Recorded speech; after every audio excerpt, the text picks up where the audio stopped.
And I can only imagine how great it must have felt being back in the ring and catching the dub. Come on, girl, you're killing it too. Thank you so much. Look, the Lioness is back and I'm on the prowl. And best believe that after all that I've been through, I'm always gonna pounce first.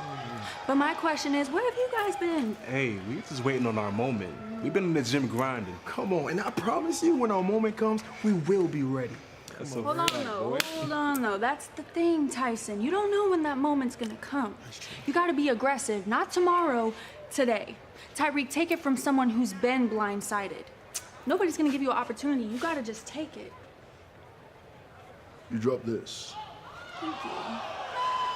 No, thank you.